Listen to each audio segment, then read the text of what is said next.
I'm like, as an artist, I can only make signs.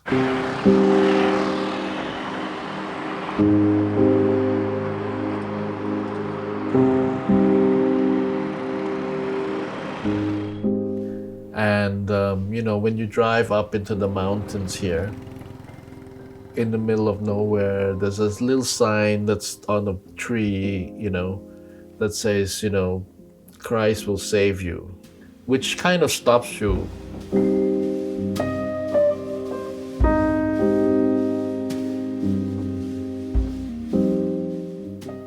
And I think that paying attention now is actually a kind of political act, I mean, it's a consciousness. I think that stopping and paying attention or noticing things is really something significant. I think now when we're in a place and time where, there's so much trying to ask for attention, but the attention they're asking for is a diversion from reality, in a way, is a diversion from facts, is a diversion from truth, you know. And I'm not gonna be here saying that there's one truth, of course not. But on the other hand, um, let's just say we need to question the truth, right? And I think art is always a place where we can always have doubt. We're free to think, and we're free to question authority, any kind of authority. Probably the first authority we should question is ourselves. For me, I think it's always important to question the institutions. So for me, to make these signs, which maybe hopefully goes out into the world and make you like stop and think, would be an amazing, act.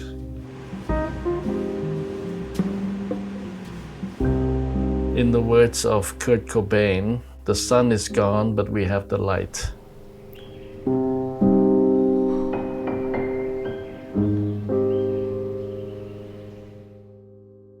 Well, 1 million rabbit hole is like a mirage, you know.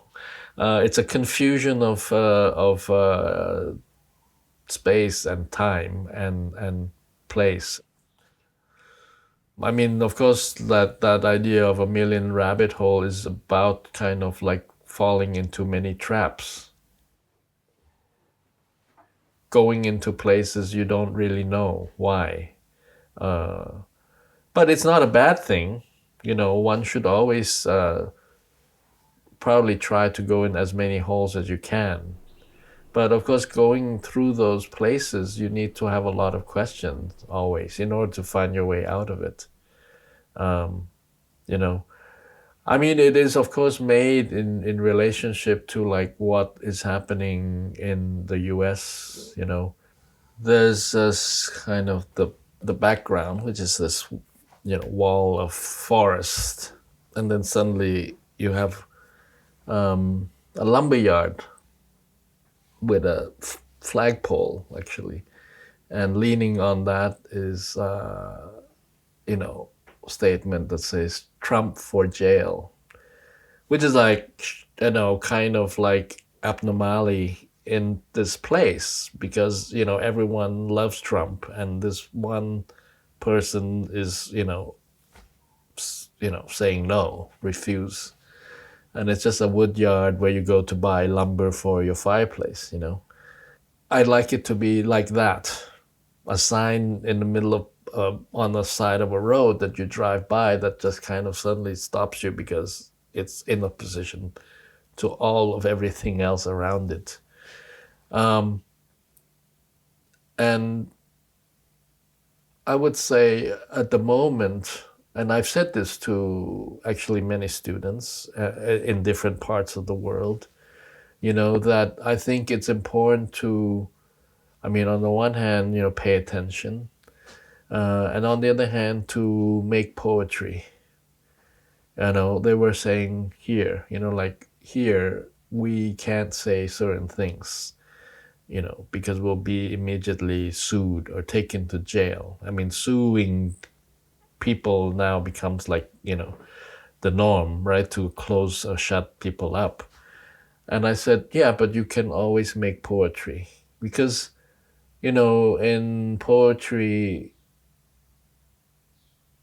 you can make the picture around words, and words which, not everyone really understand, you know, unless you really think deeply about it, and pay attention.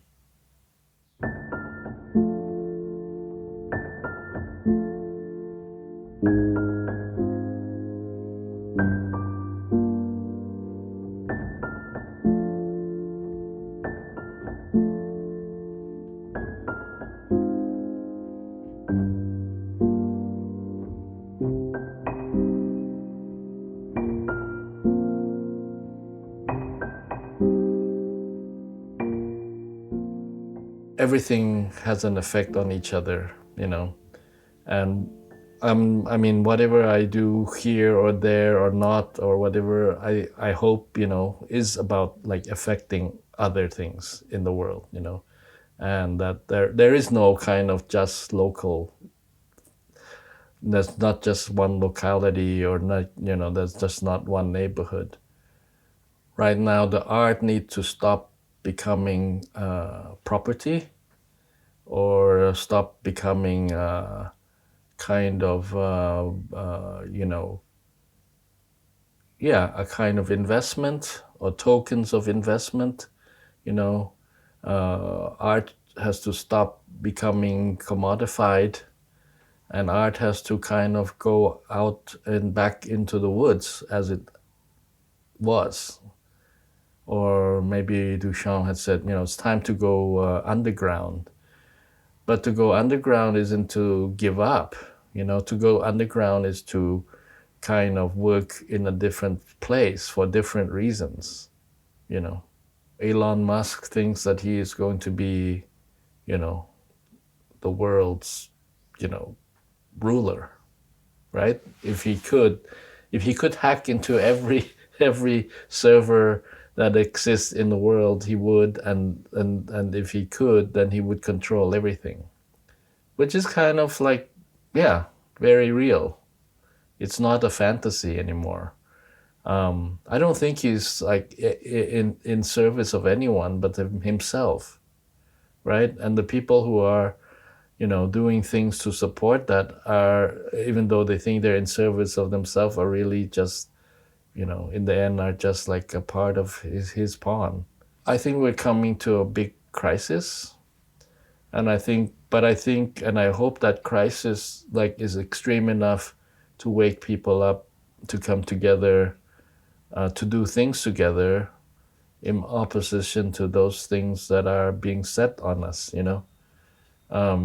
and that we don't all selfishly think, oh, I'm okay. No one's going to be okay, right?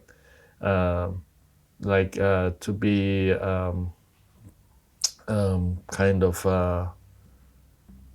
yeah, I mean, we can't just think that, oh, it's not going to affect us just because I could sit here in this room. We're coming to a place where the dreams are going to be shattered. There is no more dream.